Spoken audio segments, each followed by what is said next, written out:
We are pleased to have with us the stars of this production, Rachel Biber, who plays the teacher, Annie Sullivan, and Zoe Nemkowitz, who plays Helen Keller. Thank you both so much for being with us today. We appreciate it. Well, thank you for having us. Yeah. Rachel, let me start with you. Obviously, this is a very powerful, true story. Set it up for us, for those who might not be familiar with it. Well, the story is actually about Helen Keller, who was born a seeing child, but I believe at the age of 18 months, she contracted something that rendered her blind and deaf. And it was it scarlet fever? It was either scarlet fever or meningitis, conjecture says. So until the time she was 6 or 7 years old, she was nonverbal. She was treated like someone who didn't have the mental capacity to learn and to understand. And then they brought in Annie Sullivan, who had been blind for a good majority of her life, so she understood part of what she was going through. And they set her up as her teacher, and with a lot of hard work between the two of them, she was able to not only get Helen Keller to understand that things have names and everything has a word that goes with it, but also to be able to speak and to be able to write and to be able to become a very prolific writer as she became an adult. It was amazing, the whole story. And Zoe, I imagine taking on this role is a huge challenge, to play a girl trapped in silence and unable to communicate. How did you do it? It was difficult. The most difficult part for me was probably having those moments of realization, but not being able to communicate it as easily as a normal child or person in general would be able to.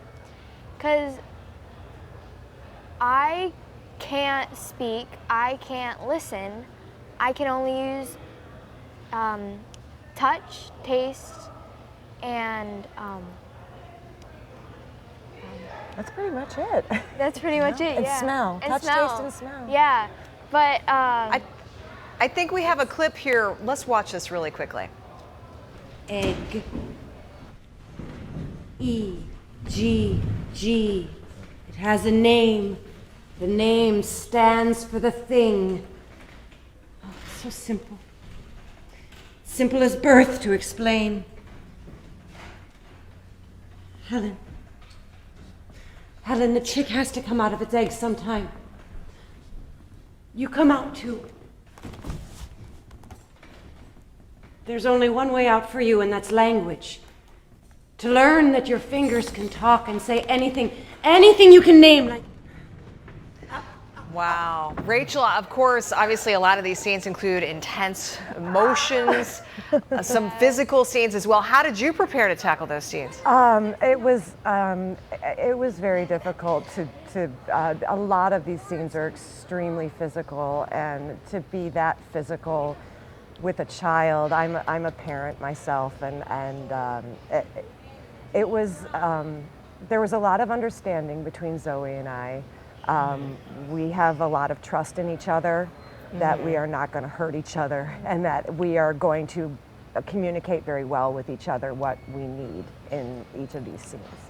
Well, I know people get a lot out of this performance. Again, the Birmingham Village Players are even supporting Leader Dogs for the Blind and the Deaf Community Advocacy Network through some of their productions and with some fundraisers at this event. Of course, the next 3 weekends, people can still get tickets? Yes, next 3 weekends people can definitely still get tickets.